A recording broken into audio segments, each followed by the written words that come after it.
Hi, part 4 starts right now. With the Guilty Gear Strive special shading that we will also review in this video.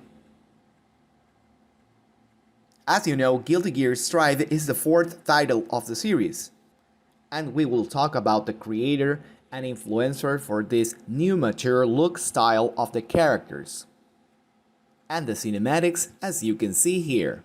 New characters are going to join in the game in 2021, and we can't wait to see how the series will continue to develop with this new game release.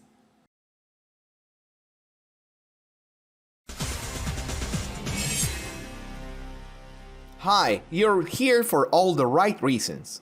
Get the full 1-hour video and Fixy complete rig at gom.co/ggxp4. Please stay until the end of the video for a special message. Thanks!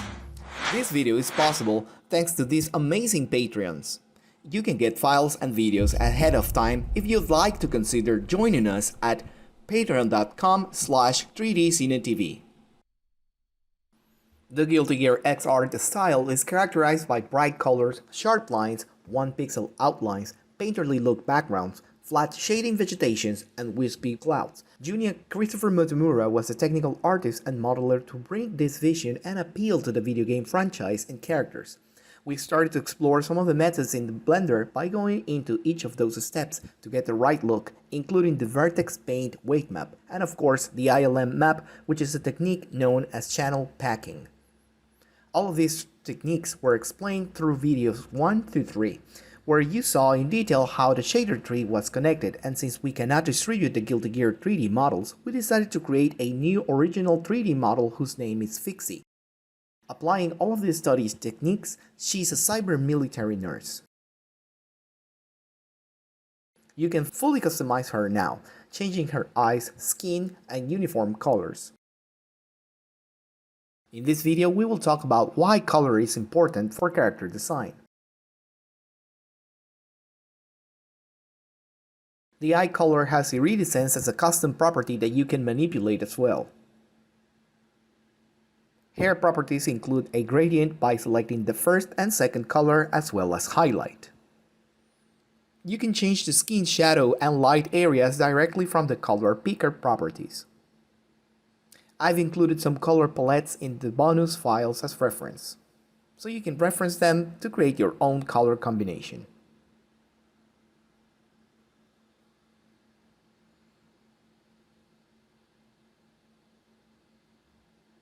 As you know, my dedication to the Stylized shading series has been greatly due to the fact that I've been a Softimage user for more than 15 years.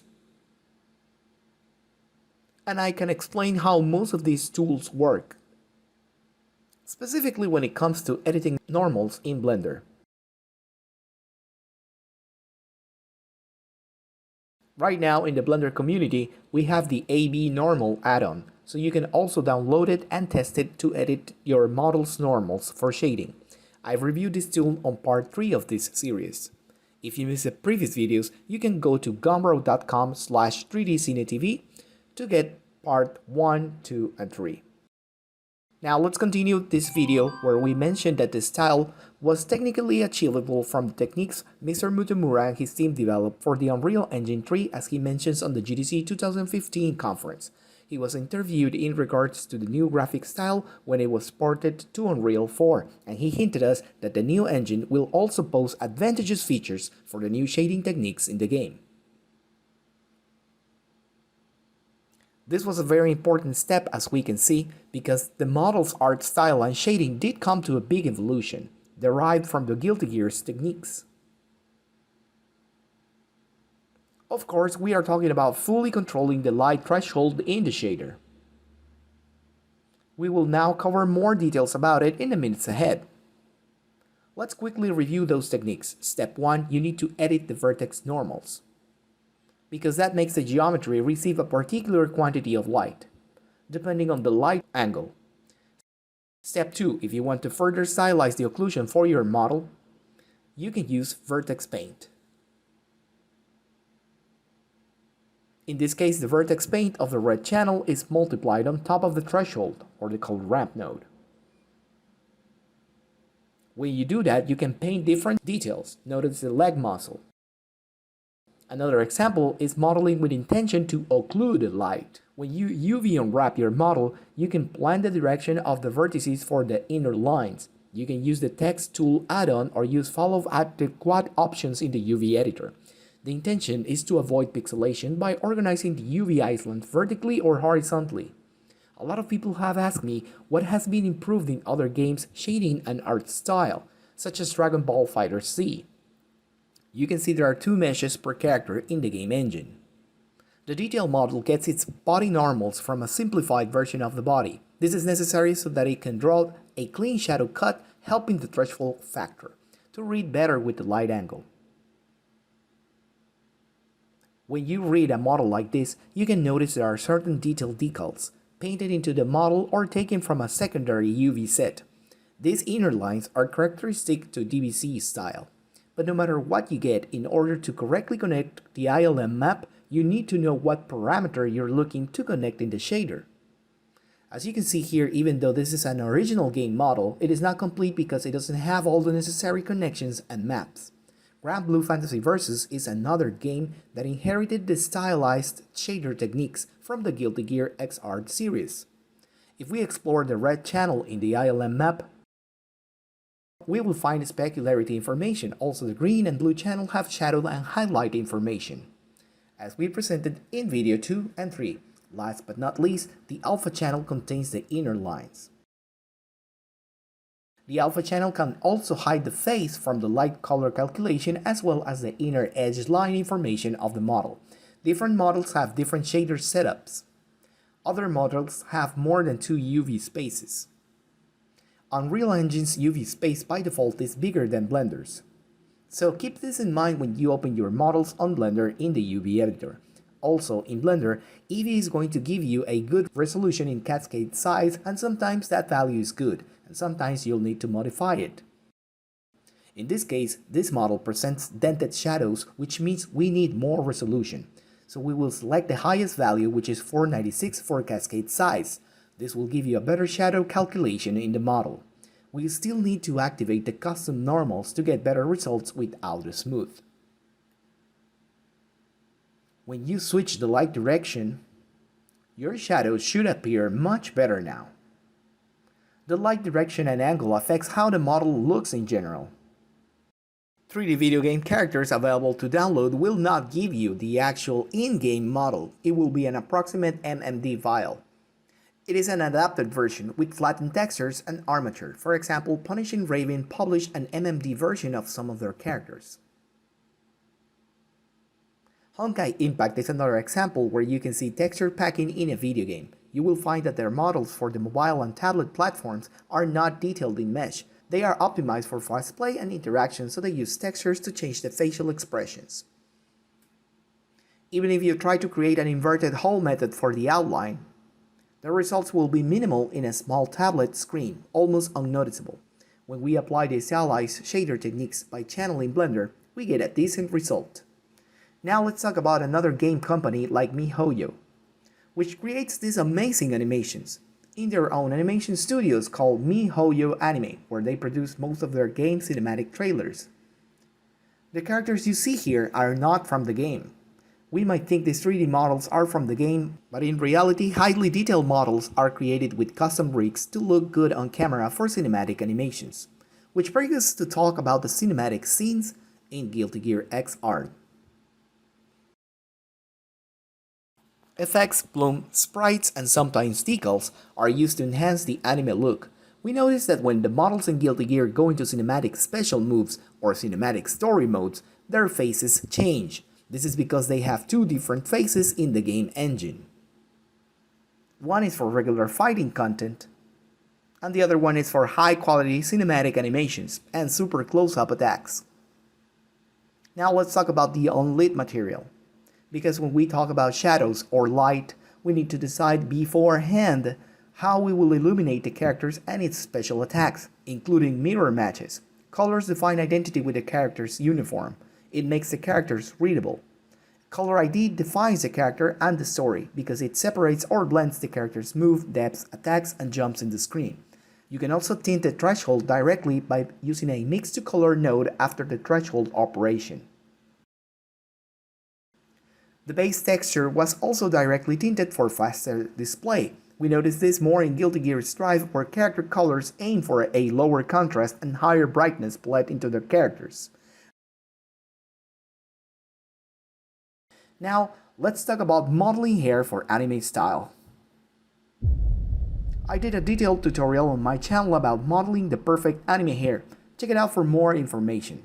To optimize your hair modeling, let's review it. The U parameter is important for subdivision level on all of the curves you use as a profile when you model your hair.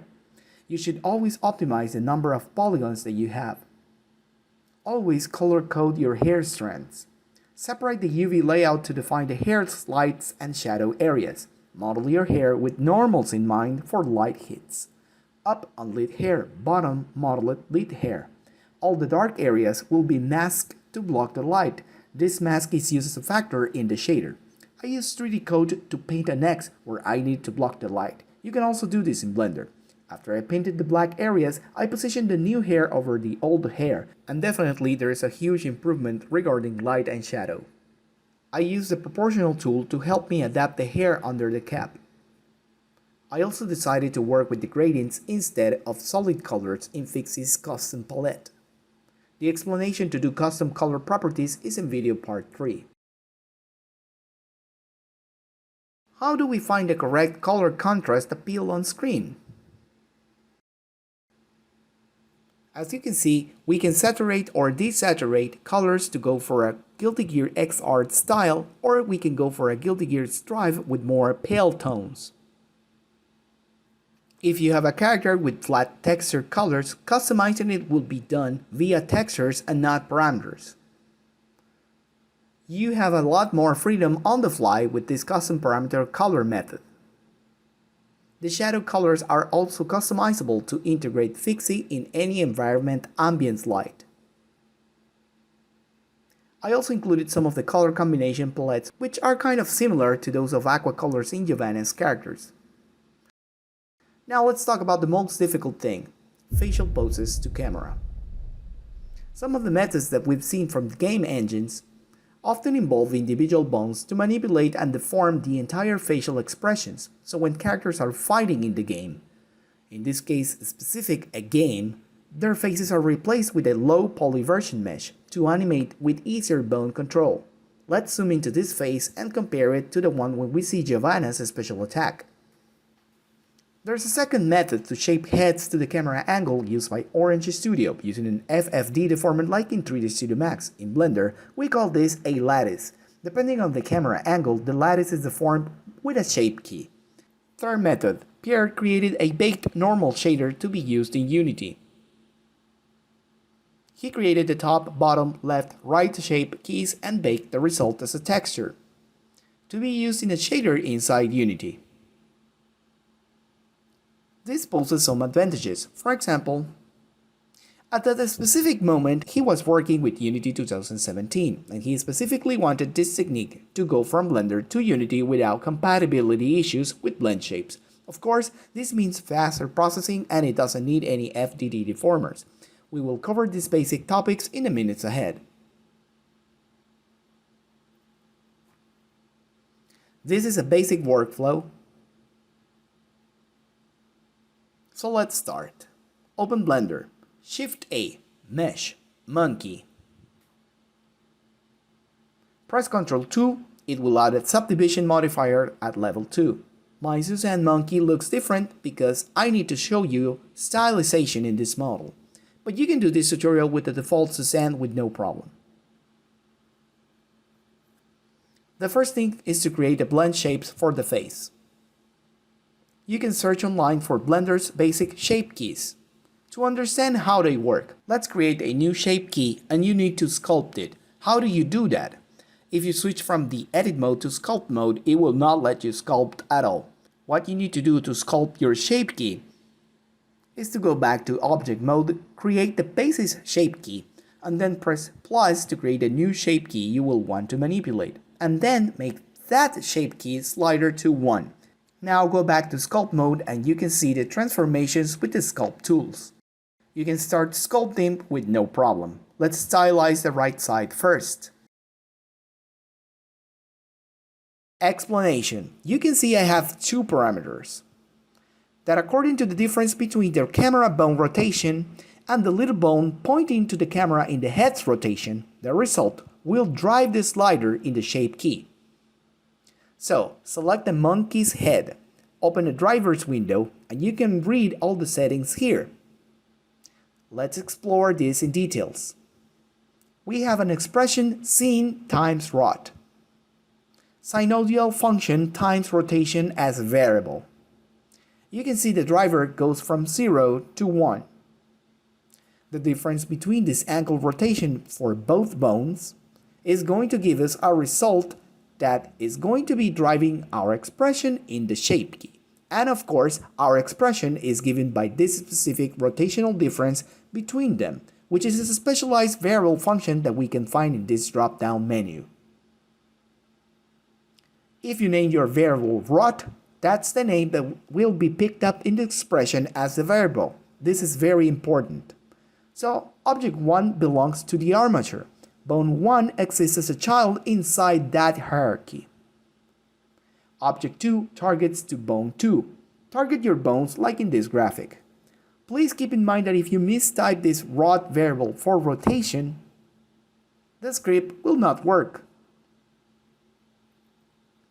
If you click on Update Dependencies after you have created your expression, you can now switch back to camera mode.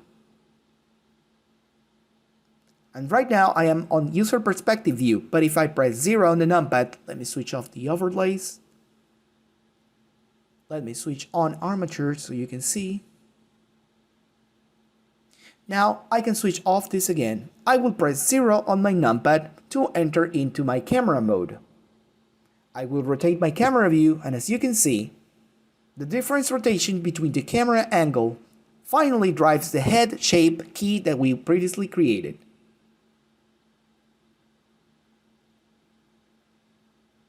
This is just fantastic, look at that! If we rotate to the other side, we can see the left side being properly driven by the position of the camera versus the angle of the face. This is what we wanted. Aren't you happy?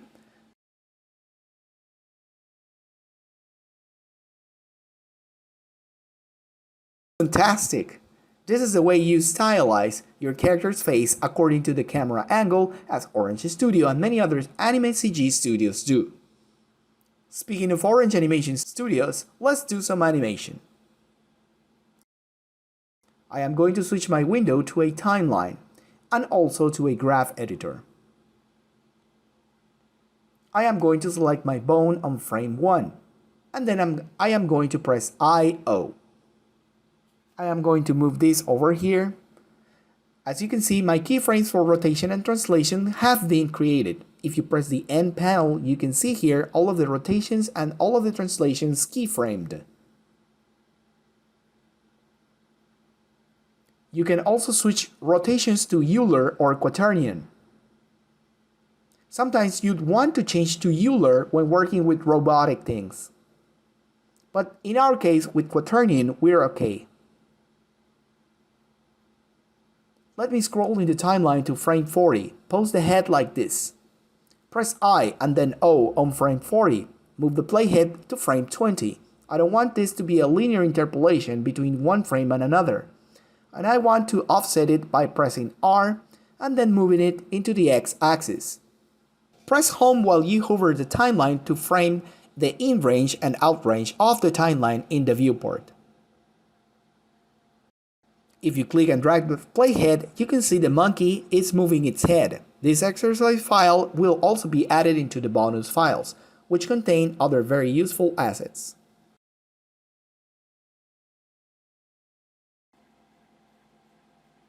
It is really this quick.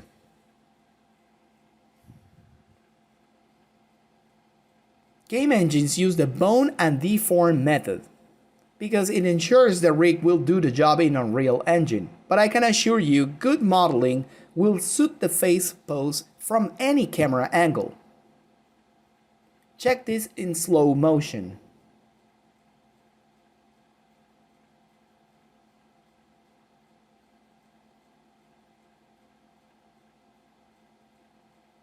Surely there are nose, cheek, and chin bones that forming those segments of the face.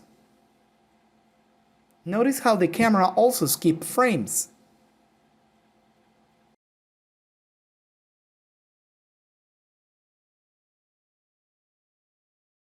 The center stage was painted after the environment graded colors so they can match seamlessly. All of these principles were crucial to start my background for Fixy's stage and her complete 3D development. So now, without further ado, adjust your headphones volumes. Here's the character you got in this training.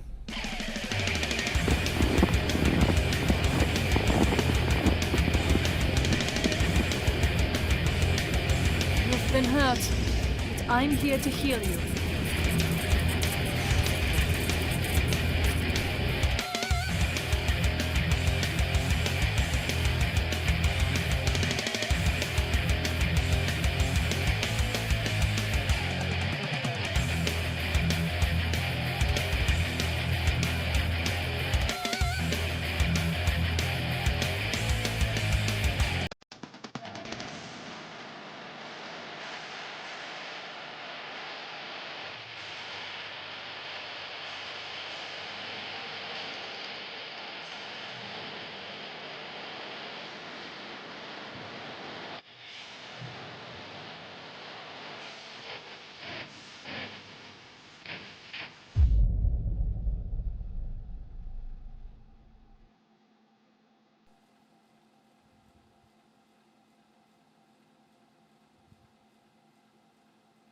Through this 4-part series, I would love to tell you about the rigging and the formation setups, the timesheets, the keying groups, the soft image viewport, the tone and outline shading system, the light's direction and degrees, and how all of these factors favor the 2D look.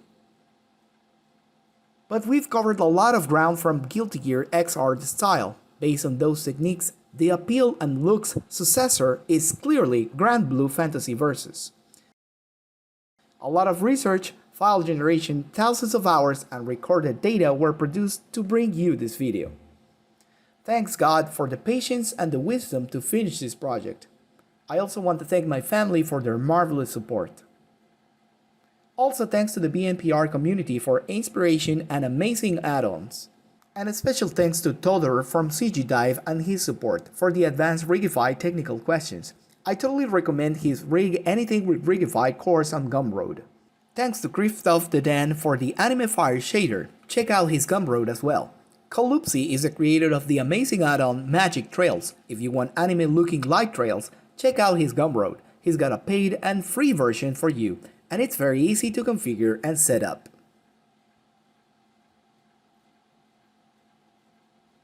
I want to conclude this video by acknowledging how Arc System Works changed our vision to accept stylized games in a world where high definition and online gameplay were astounded by their technical achievements. Why is Guilty Gear style so great? Control the normals with intention. Fortunately, Softimage had powerful tools built in for this purpose.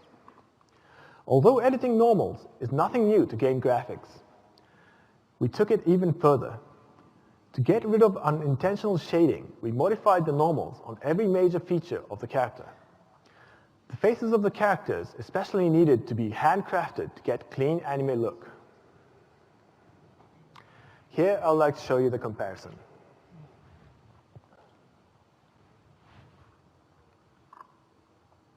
This character model has his face normals edited.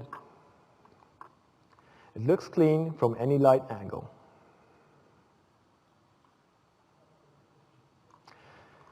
And here it was how it's going to look if I delete the normals. Yeah. Pretty ugly, practically unusable. So let me undo that.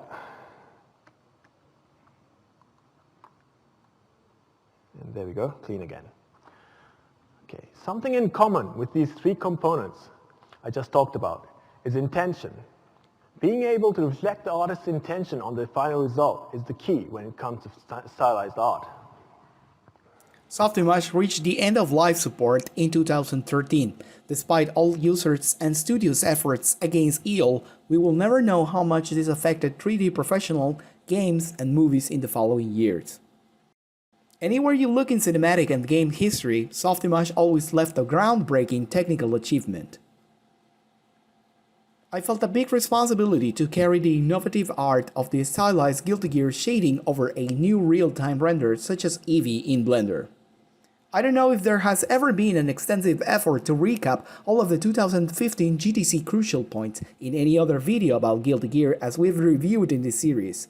And moreover, if there's any other person who will ever again explain it from the Softimage perspective.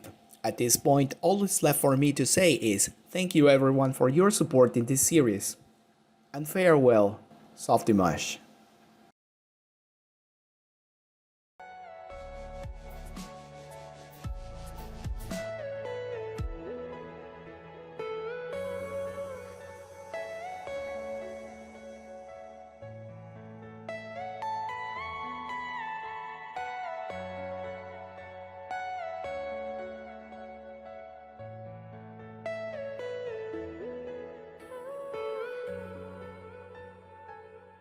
자, 아이고.